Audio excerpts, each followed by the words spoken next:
If you've ever wondered how to decide between what content you give away for free and what content you charge for in your coaching business, then this is the episode of the show for you. Today we're going to explore how to differentiate between your paid content and your free content. Let's dive in. Hi there, welcome to the Wholehearted Business Show. I'm Laura. I help health and life coaches get more clients, grow their businesses and live the best lives while they do it. And today on the show we're talking all about how to differentiate your paid and free content. So this is a question that I've been asked in the past and more recently as well, in terms of how do we decide, especially if we are exploring perhaps creating a digital product or creating a course or having a membership, how we decide what we give away for free versus what we actually hold back and we charge for. And it's a really, really interesting question that I've got lots of different thoughts on. So we're going to have a good exploration of that today. Before I dive into that, if you are listening to this episode of the show on the day of release, on Monday, the 13th of May, today is the last day that you have to join Wholehearted Business. We close tonight at 8 p.m. UK time. So if you have been interested in joining Wholehearted Business for this current opening, now's the time to dive in. If you are listening or watching this later on, the waitlist will be open, so join the waitlist, ready for the next time we launch. And yeah, do check out Wholehearted Business. The link is in the description. So when it comes to creating content in our business, and we're going to explore a little bit more about what that actually looks like and what that is, it's really common to not be sure how we actually start to decide, like, what are we giving away for free in terms of our marketing and what are we putting into our paid products, and how do we kind of start to decide what's the right thing to do. And again, this is a really interesting topic for me. There's a lot of strategy that we want to think about underneath all of this and get our heads around. So we're going to dive into all of this today and really explore this. So if you've ever thought the question, I want to create a small digital product, but I'm not sure, what do I put in that's paid for and what am I already giving away for free, this is going to help you answer that question. So first of all, what kind of content are we likely to be creating in our coaching businesses? Most of us, pretty much all of us, I would say, will be creating some kind of content. And by that, I mean, whether it's written content in the form of blog posts or emails or social media captions, we're going to be creating some written content. We might be writing PDF guides, things like that. We might be creating videos, whether that's longer form videos like on YouTube or shorter form videos for social media. We might be sharing audio content as well in the form of podcasts. We might be creating workbooks. We might be creating trainings like live video trainings or recorded video trainings. There's all sorts of different forms of content that we are going to be creating. In fact, most of us will be creating some form of content on a very consistent, regular basis in order to grow our coaching business. And again, the role that content plays is different depending on the goals and the strategy underlying all of it. So just understanding, I think, before we kind of dive into how we decide what's paid and what's free, really just understanding the breadth of the kind of content that we are likely going to be creating in our businesses is really, really helpful. So you can start by just kind of thinking about, what kind of content are you currently creating? Perhaps you are already creating resources for your paid clients. Maybe you are creating content for your blog. Perhaps you're creating content for social media, like kind of just taking stock of what it is that you are actually creating in your business right now can be a good starting point just to get a sense of what it is that you're already doing. If you're brand new in your business, then it's likely that you are starting off with creating content in a marketing capacity. So when we are creating content for our marketing, it's likely that we are doing so to give away for free. So when we talk about giving content away for free, what we're actually talking about is how are we using the content that we are creating to help market our business and grow our business and get more customers and clients. So yes, we're giving it away for free, but we're giving it away for free with a purpose. That's the really important part of this. We're giving it away for free with a purpose. Content marketing is a big topic, and this is all basically what content marketing is. It's about creating content that is really helpful, that is going to educate, inspire, give people ideas, that is going to be entertaining, all of those things in order to attract people into your business so that you can then, generate leads from that and also sell to the people who are brought into your world through that. Again, this is something that we cover in Wholehearted Business, but also in Content Marketing for Coaches Kit, we cover the basics of content marketing. So I'll put a link to that as well. So when we are creating content to market our business, we're usually doing so in order to attract new people into our world, to connect with them, and then to also convert them into customers or clients. And your content can serve all of those purposes. Again, this is very much the foundations of what we cover in the Content Marketing for Coaches kit. So that's basically what it is that we're doing. So for example, if we are creating blog posts, we might be doing so in creating those and sharing that written content on a platform that people can find us so that we can attract those people. For example, creating blog posts and having them optimized for Google SEO. So there's a purpose there, there's a strategy there. We might be creating emails with the purpose of connecting with people, or we might be creating emails with the purpose of selling to people. So this is all content, and it really is like a massive part of what we do in our businesses, not just to market, as we're going to come on to, but also, for the purposes of generating sales and actually, getting people to buy from us. A lot of this is around creating content. So there's a big chunk of what we're going to be creating that we technically are giving away for free, but it's giving it away for free with a strategic underpinning and a purpose to it. The content that we are creating for free as well also serves many other purposes than just attraction. Like I say, it is about that connection, whether it's the emails, but also, it's around demonstrating that we actually have an understanding of the topic that we are coaching around. It's that building that trust and authority and that, credibility. Our content can go a massive way to building that. So again, there's lots of really good reasons why creating content and sharing it for free makes sense. Another place where we often see content given away for free that is really, really valuable, and I'll talk a little bit about the value of the content that we give away, is when it comes to lead generation in the form of some kind of freebie or lead magnet. I'll link to an episode of the show where I've talked about how to create an awesome freebie lead magnet for your coaching business, so you can get a better understanding of that. But that's another place where we will often give away something for free in order to, again, attract leads into our business. So that kind of covers the different ways that we might be sharing content for free. And like I say, it's a big part of our marketing. It can be blog posts, social media stuff, it can be trainings that we deliver for free. It can be PDF guides that we use to get people on our list. Like, there's lots of different ways that we will be creating content and sharing it without a charge, so that it helps us build our business. There's also lots of ways that we will be creating content that we will be charging for. So again, depending on the different offers that you have in your business, you can obviously create content and sell that as well. And often where people get stuck is like, how do I decide what bit of content is worthy of charging for versus something that's worthy of just giving away for free? And we're going to dive into that in just a second. But I wanted just to explore first, like, all the different kinds of paid offers that you might have that are content based. Because obviously as coaches, a lot of what it is that we will be offering and selling is our actual coaching services, our one-to-one coaching packages, which may or may not include some resources and content in them, but often is mainly about us showing up and working with someone one-to-one. But there's also a lot of different other offers that we can create. So things like small digital products, memberships might be content based, where you are creating content on a regular basis and sharing that with the members of the membership. It might be courses or programs. It could be a paid live training. There's various different forms of paid thing that you can offer in a coaching business that is content based rather than you actually having to coach. So it can be really, again, helpful to explore and think about what those things could look like in your business. I will also link to another episode of the show there where I've talked about having a multi-offer business, because when we start to create more of these offers, this is where we're starting to get into that space of having multiple offers, more than maybe just 2 or 3 offers. We might have many more. Like, I think in my business I must have about 20 at least in terms of the different offers that I have available. So this can get quite exciting and really interesting. And again, this common question of how do I decide like what it is that I'm giving away for free versus what I'm actually charging people for becomes more apparent and a bigger question that we need to consider. So how do we start to decide what we give away for free and what we actually charge for? First of all, there's obviously no hard and fast rule around this. You get to decide what decisions you make in your business. It's totally up to you.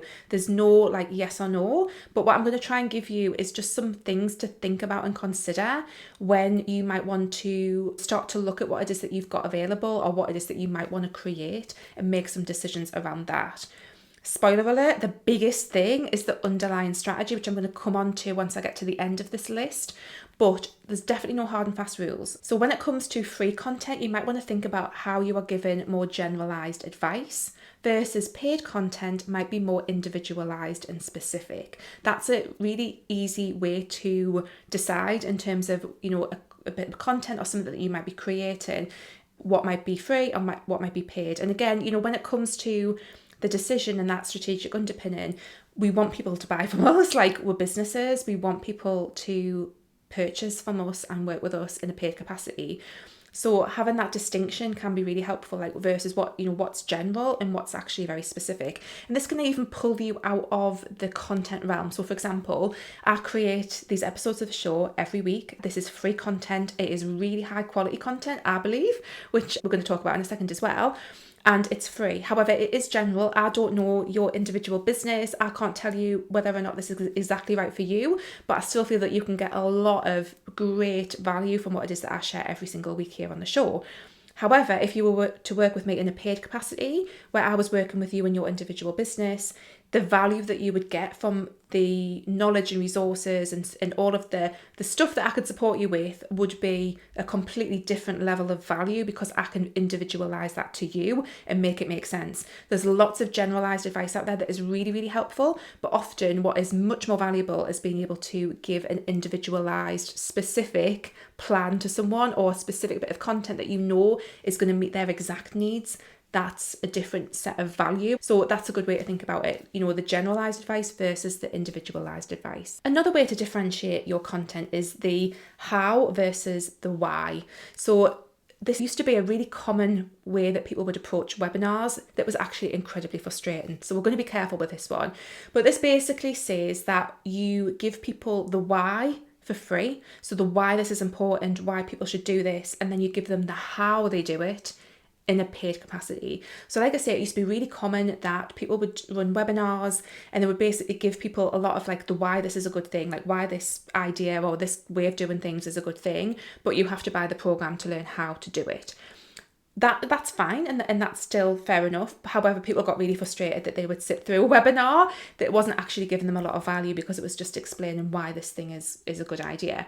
But it can still be a useful way to think about some of your content, and also kind of think about, as to what extent you want to go with certain things. So for example, you might have a free piece of content that is helping people understand why them giving up sugar, for example, is really, really helpful. And then you might give 2 or 3 tips at the end, but then you might have a paid program that gives them much more detailed recipes, how to manage cravings, how to deal with eating out, how to deal with friends and family, like a much more detailed version of the how. So that, again, that's another way that you can differentiate between what it is that you're doing. And also it gives people, I think the great thing about looking at some of these examples is it gives people that natural next step that is paid, so they can go deeper into the value that you can provide them when there's that natural connection and link where they can go further. Another way that you can approach this as well is thinking about the inspiration versus the accountability. So this is another great thing. And again, we're kind of starting to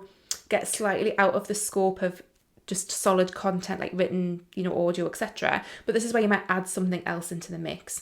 So for example, free content might be all around inspiring people to take action. The paid piece of content that you create, perhaps this is where you kind of go into often something that has like a live round or that has some kind of support from you, is where you can offer accountability to take action. So the free can be very much about inspiring someone to take action. The paid version of something, or the next step, the next level that they can take, can be the accountability that they need to take action. And again, that's a really lovely differentiation there in terms of thinking about your services and your offers. And it does take us out of the realm of just purely content-based offers. It might be that there's, for that accountability, there needs to be some kind of one-to-oneness or some kind of structure or some kind of live element. But again, it's a really lovely way to see how these things link together. You can inspire someone to take action, or you can actually hold them accountable to take action. There's a different level of value that is provided in the paid thing. Another way to look at this is to give something away for free that takes someone up to a certain point, but then the rest of the journey they need to pay for. So again, a version of this might be that you have a free PDF guide that helps someone, start a new thing. So let's say it helps them write a really, really good CV or a really good resume, but then the next step that they would need to take is how to show up in interviews or how to identify the right job opportunities. That would be the next step that you could include in some kind of paid offer. So again, it's like, you take them to a certain point in their journey for free, but the next step is where you start to ask them to pay you to get to that next point. And that's perfectly fine. Again, it can work really, really well. It's very much leaning into that how are we kind of taking people another further, whether it's more depth, more individualization, a further point on the journey, more detailed tutorials, like what does that look like as the next level. Similarly to that one is for free, we give someone a snippet of something, and then for the paid version, we give them the whole thing. So this is often, you might see this where someone has a course and they might offer like one module, like the first module for free. That can be a version of that. It could be also where maybe you have a membership and you offer the first month for free, or you offer like a little range of the resources that you have in the membership for free, but then for all of them, they need to join the membership. Again, it's just another way to look at, and another strategy really, in terms of what you might choose to give away for free versus what you might have as paid. So it's that little snippet, that kind of taster of something versus the full Monty, the full version that they can get when they access the paid option. And then a few things that you might want to consider in terms of paid, and this is just purely thinking about, what gives something that's paid like that extra value. So it might be something that's curated versus being uncurated. So for example, all of these episodes of the show are uncurated, but if I were to curate the content that I give away in these into a pathway that someone can follow, then that curation is going to save people time. It's going to give them a pathway, a journey that can follow, and so on. So there's that kind of like uncurated versus something that's been curated for them, and that it's been curated in a way that's like specific to them as another level of that. There's also giving people something that's step by step, again kind of a version of that, but when you give someone the exact steps that they need to take versus something that's like uncategorized or unorganized, there's value in that as well. And then there's also value in working specifically with you. So this is a really interesting thing, and again, we're kind of slightly getting into the realm of like outside the actual content and into the way that you show up as part of that. But there's a big value in actually people wanting to work with you specifically. I often give the example here of my good friend Jo, who runs a yoga studio in Newcastle and an online yoga studio. And, you can get yoga videos on YouTube wherever, but when people work with Jo and when people choose to join her membership, they want to work. I mean, obviously there's lots of other reasons why they choose to join it, but I think one of the big ones is they want Jo's way of doing yoga. They want Jo's whole vibe of how she shows up and does yoga.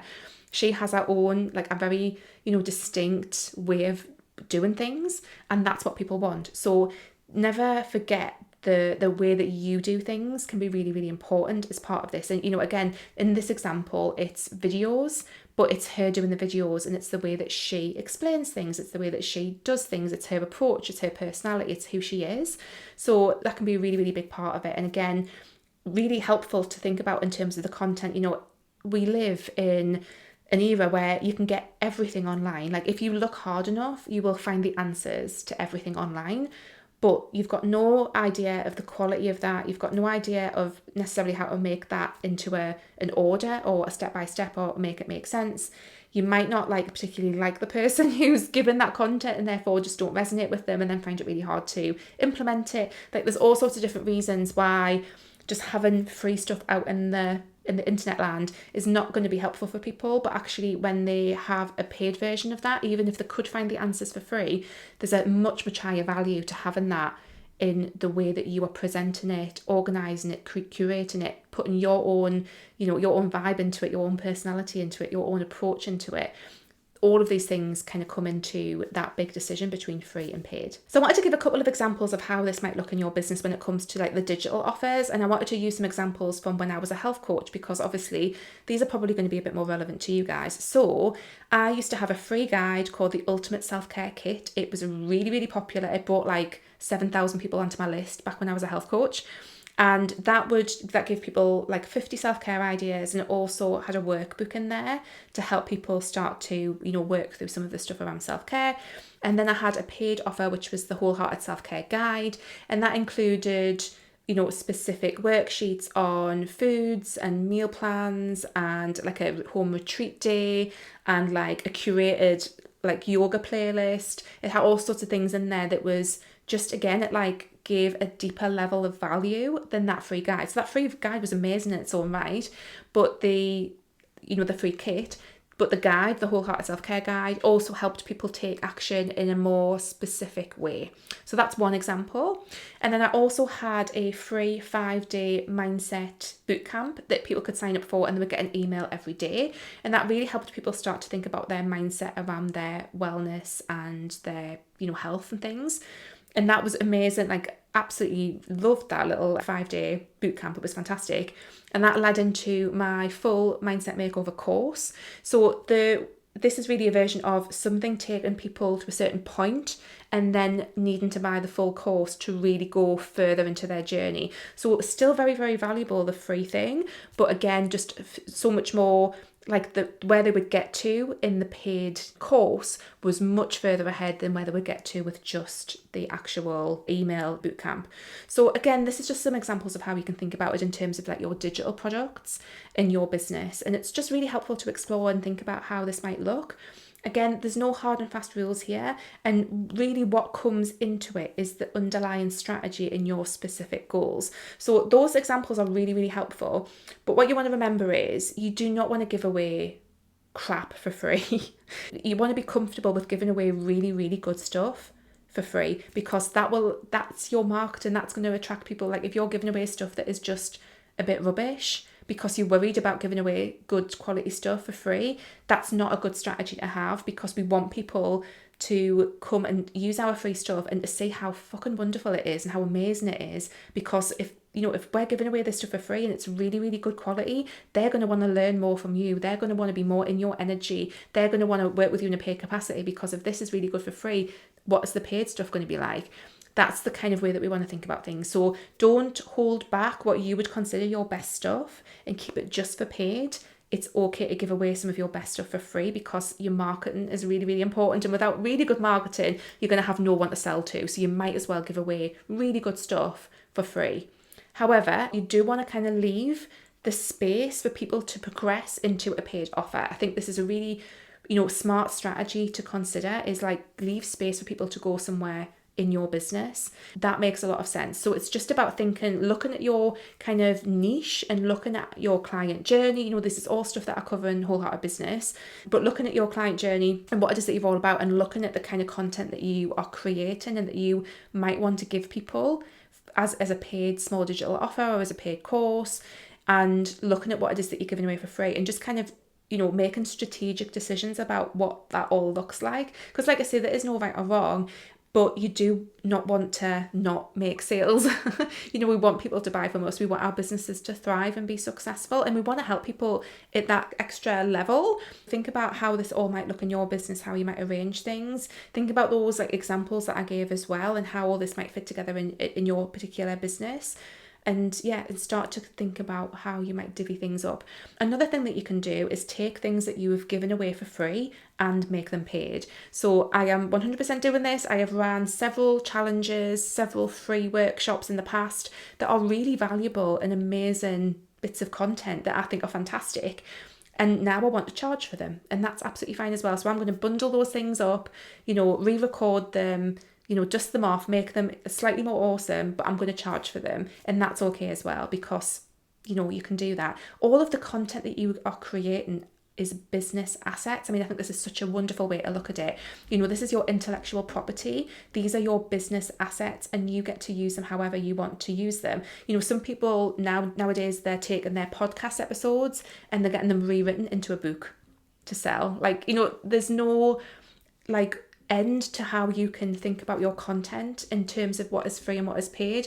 Be creative with it. What you don't want to do is leave people feeling like they've been duped. I think we need to be really careful about that, obviously. I wouldn't bundle up a bunch of episodes of the show and then charge for them necessarily, because it's all available for free. But everything's available for free pretty much if you look hard enough. It's kind of reminding yourself of that. It's about how it's often put together, the way it's presented, the way it's structured, all of that stuff. It's really, really interesting when you start to explore it. So I hope this has given you lots of different ideas in terms of how you can think about your free and paid content in your coaching business. Please let me know if this has been helpful. Like I say, do check out the Content Marketing for Coaches kit, which is going to get you started. If the whole kind of concept of content is a bit new to you, that's a really good place to start. Obviously, it's more aimed towards content marketing, but honestly, like there's not, in terms of like the way that you are creating content, once you kind of start to get into the flow of it, it's all very much a continuum, if you like, in terms of the way that you're going to approach it and think about it. So check that out if you want a bit more information, a bit more in-depth information on that, and a bit of a starter kit. It's a great place to begin.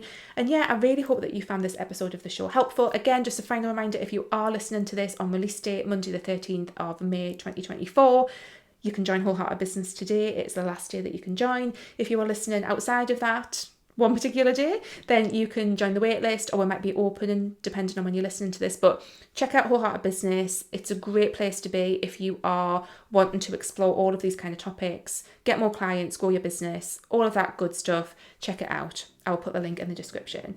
So again, I would love to know what you think of this episode. Please let me know. Pop me a DM on Instagram. I'm at wholeheartedlylaura. If you're watching on YouTube, leave me a comment. That is always appreciated. And also leave me a review if you're listening on the podcast. That is always so helpful.